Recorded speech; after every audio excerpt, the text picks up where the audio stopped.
put a stake through the heart of what are now multiple first-hand allegations, witnesses alleging that the United States has secretly recovered non-human alien technology, and that there's been a multi-decades-long collaboration between those in the know, in government, the military, the intelligence community, and a select group of private corporate aerospace companies involved in working with this retrieved tech. Or to let a bunch of astronauts and school teachers die on NASA missions in like papier-mâché spacecraft for a dog and pony show when you've got anti-gravity since the early 60s. Much, maybe all, most of the United States' modern belief in UFOs, and particularly claims involving crashed saucers, reverse engineering programs, and government cover-ups, all of that.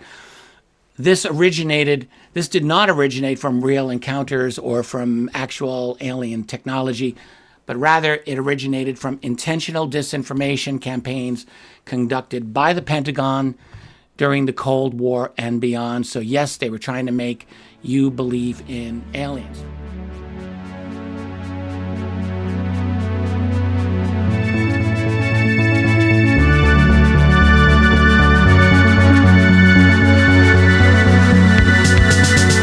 sDm Files, episode 19. Thanks for being with us. Make sure to like the video, subscribe to the channel, share with all your friends. Most definitely leave a comment. Come find me, x.com/shotdownmine. We will do the thing. Today, we're going to be taking a look at a cold case, a UFO cold case, if you will. From an issue of UFO Report magazine in 1976, a 13-year-old boy was regressed hypnotically into going back to his alleged abduction, where he was taken aboard a craft and studied by what seems to be these extraterrestrials. I thought it was a really, really interesting case. And, you know, I've got stacks and stacks of these magazines and heaps of these stories that sort of really went under the radar in ufology. We got Ross Coulthart, What the Wall Street Journal Isn't Telling You About UFOs, Reality Check. He's got Mario Woods and this other guy, what's his name?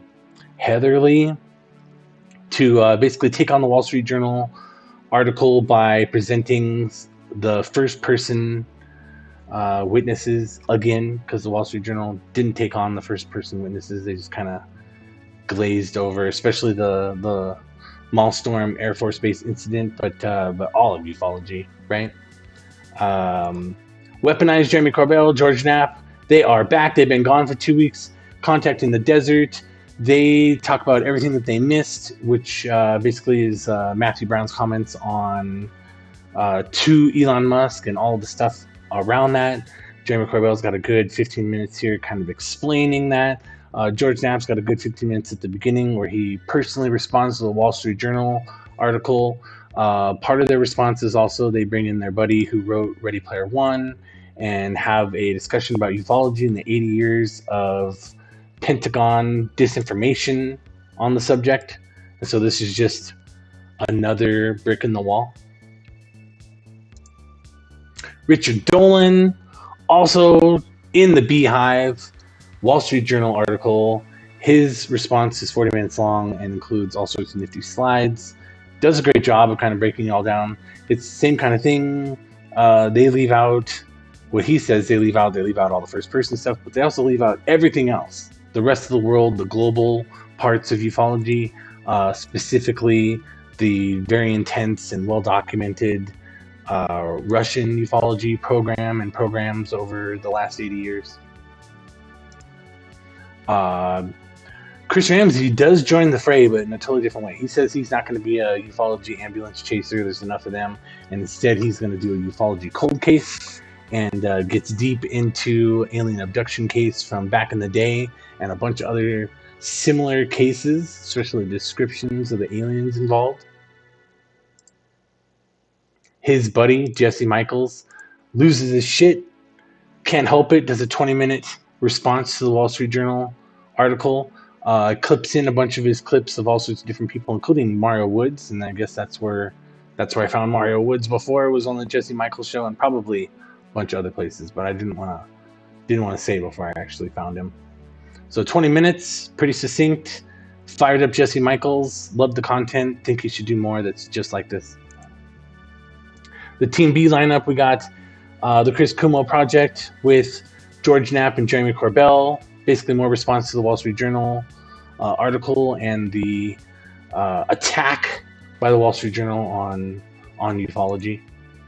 Vetted does the new viral UFO video. He's doing the Bugosphere in Colombia with Jamie Masson. Polarity has all sorts of stuff, of course, but this one that we have highlighted here is investigating UFO crash site found on Google Earth. Redditors found a UFO crash on Google Earth within the last year, and Polarity is all over it. Ashton Forbes losing his shit on some guy named Dave. Probably about 30 minutes of pretty intense shit talking, and then he has a super science episode like he promised. He promised to do like 2 super science episodes a week until his debate with all the other super scientists on the Tim Pool podcast at some point in the future. Ross Coulthart Q&A, mostly just a very detailed kind of response. Instead of, in his response to the Wall Street Journal article was he had the 2 firsthand witnesses on. This is really just him personally kind of talking shit for 30 minutes. They go over a couple other topics, but mostly they are talking shit about the Wall Street Journal and all of the stuff involved with the Wall Street Journal article. And Redacted does the same thing, joining in, doing ufology regularly, brings on James Fox to dogpile on the Wall Street Journal article, which they call a UFO hit piece.